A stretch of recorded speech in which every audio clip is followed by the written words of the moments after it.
आज आपण आपल्या किचनमध्ये आत्ता सीझन आंब्याचा आहे, त्याच्यामुळे मस्त आंब्याची अशी चटणी करणार आहोत. त्याच्यासाठी मी एक असा अर्धवट सुका असा, एकदम अगदी ओला नाही आहे, एकदम सुका नाही असा नारळ घेतला आहे 1 वाटी. त्यानंतर हा कांदा घेतला आहे, या लसूण पाकळ्या घेतल्या आहेत, चवीप्रमाणे मीठ घेणार आहे, मीठ, लाल तिखट. ह्याच्यात सुकी मिरची जरी भिजवून घातली तरी चांगली लागते. गरम पाण्यात घालून जर सुकी मिरची घातली तर तरी तीसुद्धा खूप छान लागते. रंगही त्याचा चांगला येतो, पण आमचं हे तिखटही चांगलं आहे त्याच्यामुळे रंग छान येतो. त्यानंतर आणि वरून तडका द्यायचा आहे त्याला. चिमूटभर साखर. साखर नको असली तर घालायची नाही, पण साखरेनं एक वेगळा आंबट गोडपणा छान येतो. आणि आता मी कैरी चिरून घेणार आहे, त्याच्यासाठी कैरी सोलून घेते.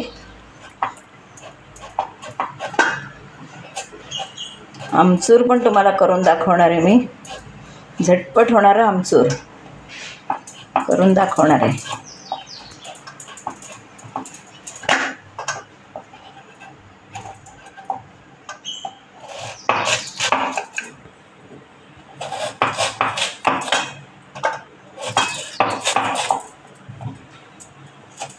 अशा आता आंब्याच्या फोडी, ज्या मानानं तुम्हाला आंबटपणा हवा असेल त्या मानानं आंबा आपण घालायचा.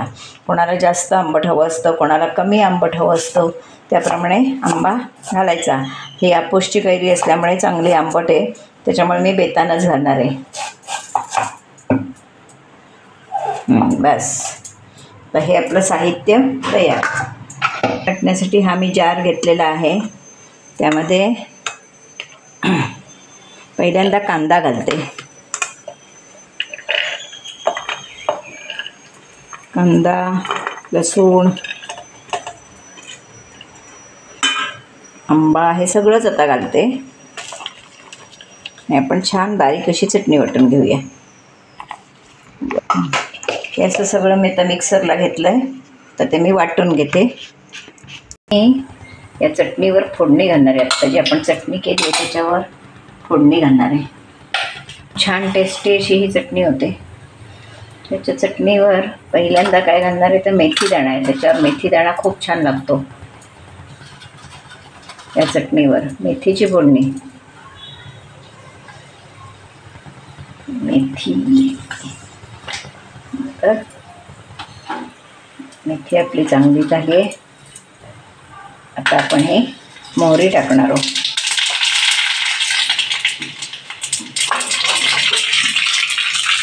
जरी कांदा असला तरी याच्यावर हिंग घालणार आहे.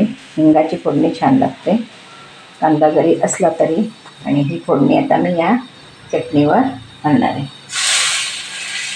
आहा हा, खूप छान.